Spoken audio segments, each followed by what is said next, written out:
Halo, selamat pagi, sore, siang, malam.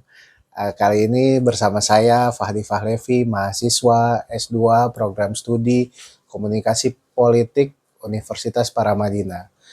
Saat ini saya akan membahas mengenai uh, political public relation and crisis communication dalam isu peretasan Pusat Data Nasional Sementara 2 Kementerian Komunikasi dan Informatika Kominfo. Dalam hal ini saya akan mencoba menganalisis mengenai isu peretasan PDN 2 milik Kominfo dalam kerangka political public relation dan crisis communication. Ya, mungkin sedikit intro dari saya. Isu terkait isu peretasan Pusat Data Nasional ini, kasus ini sebenarnya terjadi pada 17 Juni 2024. Peretasan ini terjadi terhadap PDNS 2 yang bertempat di Surabaya. Saat itu PDNS 2 yang dimiliki oleh Kominfo diserang oleh ransomware jenis Brainchipper. Ransomware jenis Brainchipper ini merupakan ransomware jenis baru yang mampu mengunci data-data yang tersimpan dalam PDNS 2. Data-data yang terdapat pada PDNS 2 merupakan data-data kementerian dan lembaga di Indonesia. Hal ini membuat beberapa layanan publik menjadi terganggu akibat serangan ini. Serangan ini mengganggu setidaknya 239 instansi pengguna, terhitung ada 30 kementerian lembaga, 15 pemerintah provinsi, 148 kabupaten, dan 48 kota yang terdampak dengan ransomware Brainchipper ini. Ya, dalam konteks komunikasi krisis sendiri membahas tentang kinerja respon terhadap krisis dan sifat krisis itu sendiri. Kinerja krisis menyangkut seberapa baik atau buruknya respon manajer krisis terhadap krisis. Para pemangku kepentingan dapat mengevaluasi kemampuan manajer krisis dalam menangani situasi tersebut. Sifat krisis atau jenis krisis berpusat pada besarnya tanggung jawab krisis yang diberikan kepada pelaku krisis. Ya, dalam hal ini komunikasi kita akan mengkerucutkan kepada konteks komunikasi krisis politik. Komunikasi krisis politik berakar pada retorika dan juga melalui kaitannya dengan retorika krisis para pemimpin. Di sini ada terkait tentang konsep mengenai krisis promotion.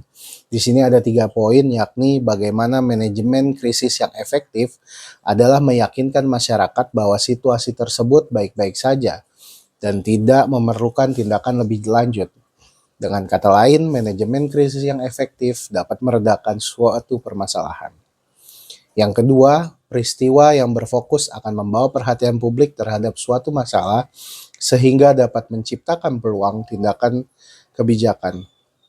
Jika isu ini masuk dalam agenda kebijakan, maka isu tersebut mungkin akan menghasilkan perubahan kebijakan. Sebagai bagian dari wacana manajemen krisis yang baik, politisi memanfaatkan penciptaan krisis untuk membantu memvalidasi kebijakan atau mendapatkan dukungan bagi kebijakan baru.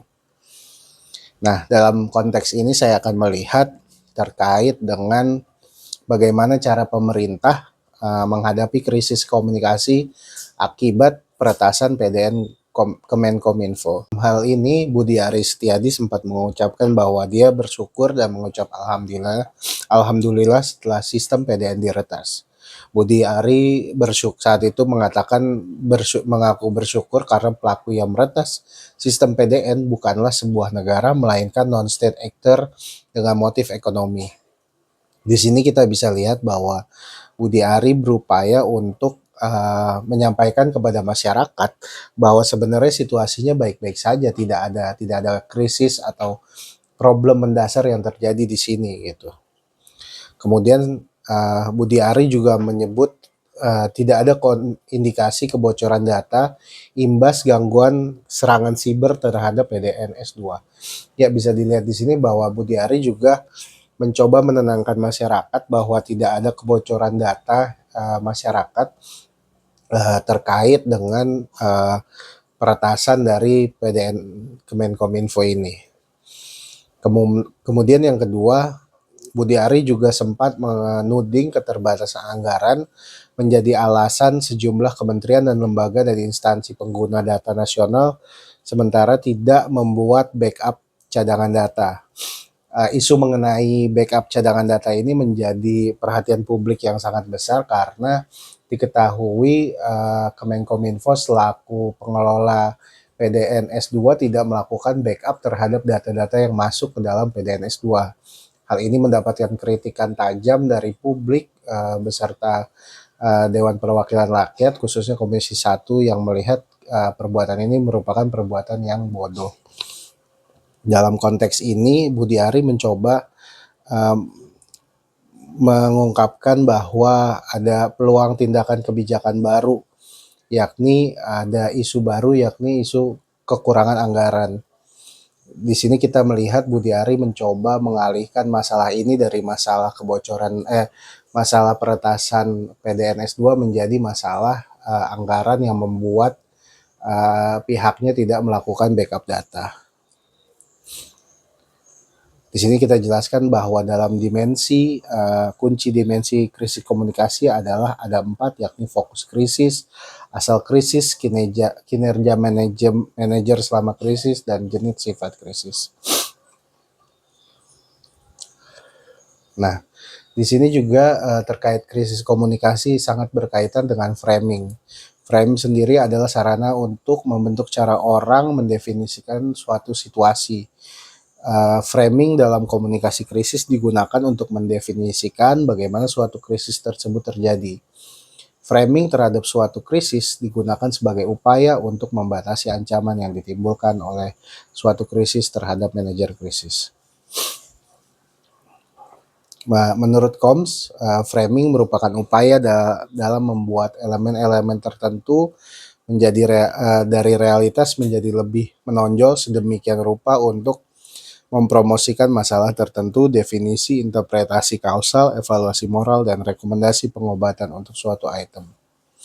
Nah, di sini dalam konteks framing terdapat 3 kerangka dalam pemanfaatan framing. Pertama adalah penolakan, yakni merupakan upaya untuk meminimalkan signifikansi suatu krisis. Kemudian ancaman, yakni pengakuan bingkai ancaman menjadi strategi kausalitas krisis dengan kekuatan luar yang menjadi penyebab krisis tersebut tidak terkendali. Terus yang ketiga adalah peluang. Dalam konteks kerangka krisis, saya melihat Budi Ari melakukan penolakan dengan menuding bahwa hal ini terjadi karena keterbatasan anggaran gitu. Dirinya mencoba mengalihkan isu bahwa sebenarnya pengamanan yang dilakukan pemerintah atau Kemenkominfo dalam hal ini sangat lemah dalam PDN-S2. Kemudian yang kedua juga terhadap dalam konteks ancaman Budi Aris, kami melihatnya mencoba mengalihkan isu peretasan ini dengan menimpakan kesalahan kepada kementerian atau lembaga yang tidak melakukan backup data. Ya, demikian analisis saya terkait dengan isu peretasan PDN-S2 milik Kominfo dalam kerangka political, public relation, dan krisis communication.